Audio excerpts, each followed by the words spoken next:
There's so many good Bollywood ripoffs. I mean, they just aren't even, they're so shameless over there. No. When Harry Met Sejal, which is When Harry Met Sally, but the Bollywood version.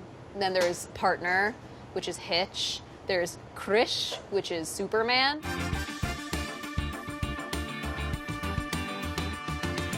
We're making Shahi toast, which kind of rhymes with dahi toast, but they are totally different. So Shahi toast is not a toast in the traditional way. It is also not a sandwich in the way that dahi toast is a sandwich. It's actually a bread pudding, but it's a no-bake cardamom bread pudding with cardamom, sugar, lots of heavy cream. You stick it in the fridge. It's one of those things that you can kind of set and forget.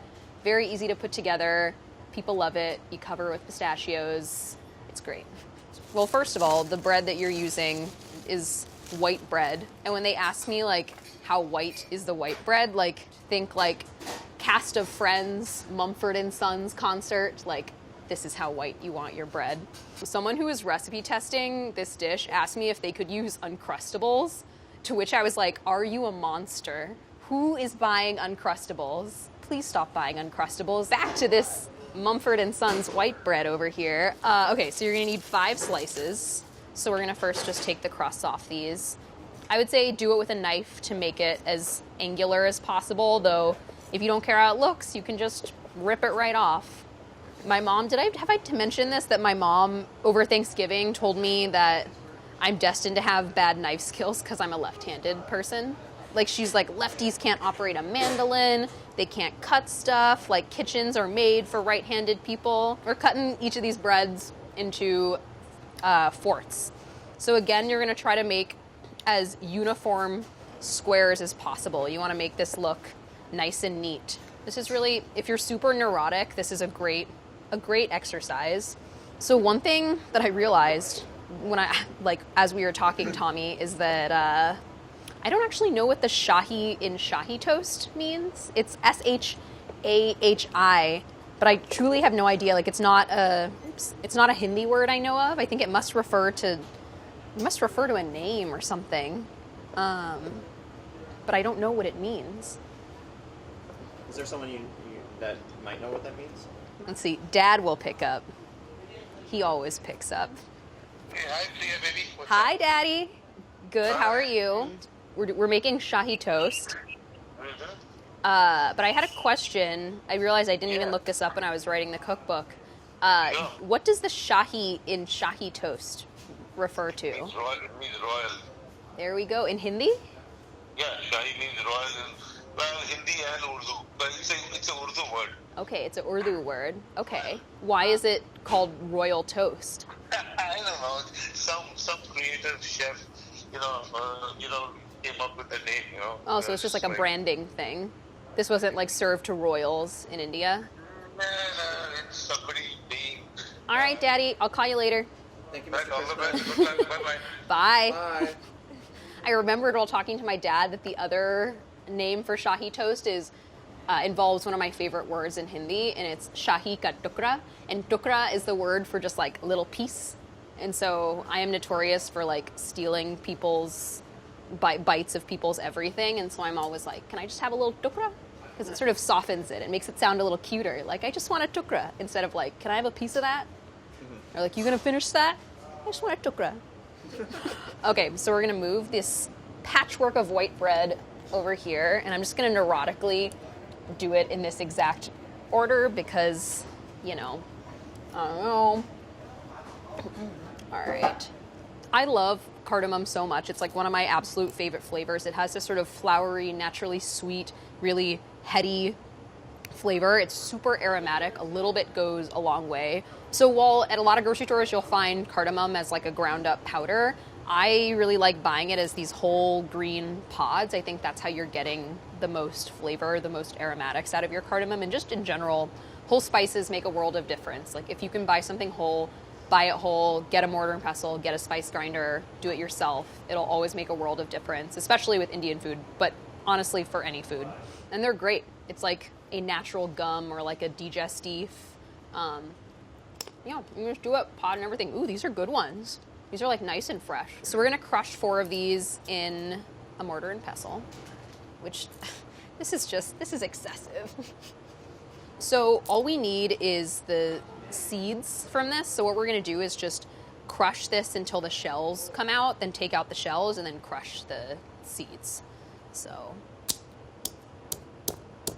honestly, this feels, I've literally done this with the back of a whipped cream can. So if you don't have a mortar and pestle, there are alternatives. I've done this with a pasta sauce jar. All right, so now I'm just gonna take the pods out. There we go. And now we're just gonna crush this into a powder. All right, done. That was so easy with this hulking mortar and pestle. Now we're gonna go make the cardamom cream that will soak the bread in. Although it is pretty cool that this dish does not require any oven time. It's literally just set it and forget it in the fridge. So my mom's little trick to preventing the cream from sticking and therefore burning is to coat the bottom of the pan with 2 tablespoons of water. So once we do that, we're gonna put our cream in there. Here we've got 2 cups. And we're literally just gonna stir this continuously for 4 to 5 minutes until it's warm. And we're doing this on medium heat. Yeah. So I wanna talk while this stirs about how this dish even arrived in our family. It was really cute, actually. This was like 4 Christmases ago. My mom mysteriously snuck out of the house and bought white bread, which was kind of our first clue that something was up because my mom, like, literally eats quinoa for breakfast. So we were like, why are you going out to buy white bread? And she was like, don't worry about it. So she mysteriously, like, goes into a corner and is, like, slicing the white bread, doing stuff with it, literally does not let us like watch her make this dessert. And then we go to my uncle's house. We call him, his name's Hemant, but we call him Gabu Mama because of weird, just not weird, but just like Indian nicknames and like how you call people who are your uncles. Anyways, we go to Gabu Mama's house and my mom is being all sneaky and suspicious. And she sort of like creeps into the car and comes out with this like beautiful bread pudding looking thing topped with pistachios. And it turns out that when my mom was living in India and my uncle Gabu Mama was away at engineering school, when he would come back and my mom didn't really know how to cook, had limited resources in the kitchen, she would make Shahi toast because all the ingredients were really cheap. It was easy to make. And so that was like her thing that she would welcome him back from engineering school with. And so he saw it that night and his like eyes lit up and it was like they were back to being teenagers in India again. And it was really cute. And I feel like at that moment I was like, this recipe belongs in the cookbook. So we're gonna mix in 6 tablespoons of sugar and then our crushed cardamom. And you're gonna mix that in and you just wanna make sure that the sugar dissolves into the cream, and it just if you keep the pot on the stove and just keep stirring from the residual heat, it should easily dissolve. So just until you aren't feeling any more sandy bits with your spoon, you're just gonna stir this in. Okay, so now our stove is off. We're gonna set this aside, and now we toast the bread. Yes. So now we're putting the heat on medium high, and then we're gonna add 2 tablespoons of any neutral oil. You're not gonna wanna pull out your fancy olive oil for this stuff. Anything like avocado oil, grapeseed oil, those work great. All right, once the oil is hot, you're gonna put the heat down to medium-low, and then you're just gonna arrange all of your bread pieces. It's okay if they're a little crowded. We're just gonna want them to get browned. Every time I say something on this show, I think, how do I say that in Hindi? And 9 times out of 10, I don't know what it is, which makes me think I need to make my Hindi better. All right, so now we're just gonna wait for these to get golden brown, and then we're gonna flip them using, no exoglass. Brad, did you throw away the exoglass? No, I didn't do anything. Who wants to know? I can't believe I didn't burn the buns last time. Okay. I think maybe in a minute more. All right, we're gonna flip these before they start to burn. All right, so we're gonna let these cook for another minute. Don't these look nice? I feel like there's something very aesthetically pleasing about like this sort of ombre toast situation. Okay, these are done. Okay, great. We've got our beautiful pieces of bread. Now we're gonna go over there and assemble. So we're gonna arrange these in sort of that quilted pattern. It should kind of look like, you know when you're on a plane and you look down and you can just see like a patchwork of fields in this like grid pattern? That's kind of what you're going for here. Next, we're gonna pour the cardamom cream. So what you're gonna do is just give it a little stir before you do this to make sure the sugar and the cardamom have all nicely incorporated. Okay, now you're just gonna pour it over, making sure that you're soaking all of the tukras of bread. Now you guys know what that means. You all speak Hindi now. Make sure you get, there might be some residual cardamom in the pot, and just make sure you're getting every little thing. So I kind of like to just push these pieces of bread in just to make sure they're all getting thoroughly coated.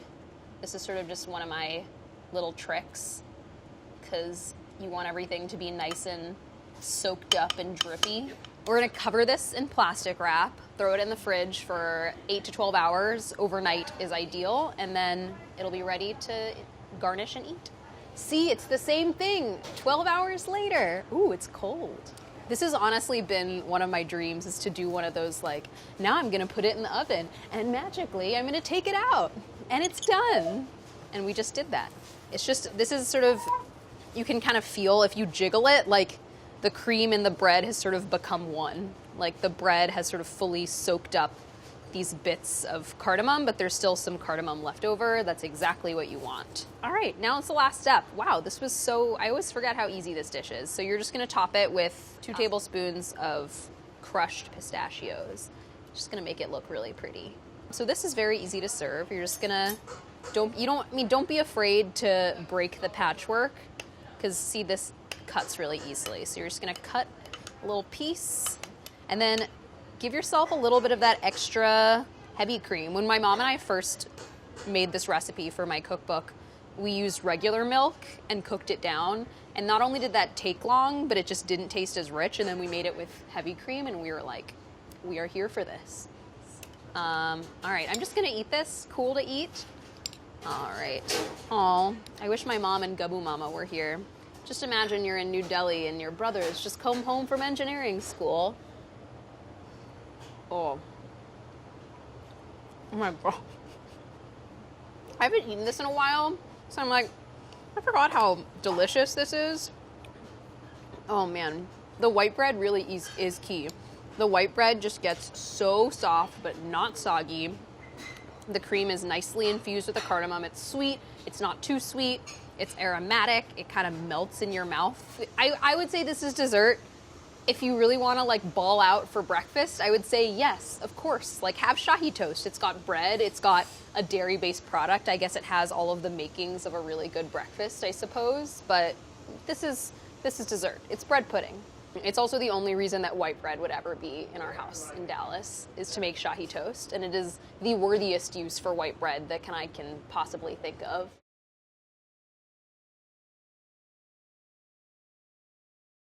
Which Hogwarts house are you? This is nice. Which Hogwarts house? Oh, I'm like a definitive Ravenclaw. Like never has someone belonged in a house more than me and Ravenclaw. Like I think I took the quiz and it tells you like what percentage of each house you are. I think I was like 85% Ravenclaw. And my sister is also, she's like a self-proclaimed Slytherin. Like I feel like there's certain Slytherins who are like proud to be Slytherins, and that's my sister. And then my brother-in-law David, like textbook Hufflepuff. I feel like I surround myself with Hufflepuffs because they're really chill. Like Hufflepuffs, they have no hidden agenda. They're just fun people who just looking for a good time.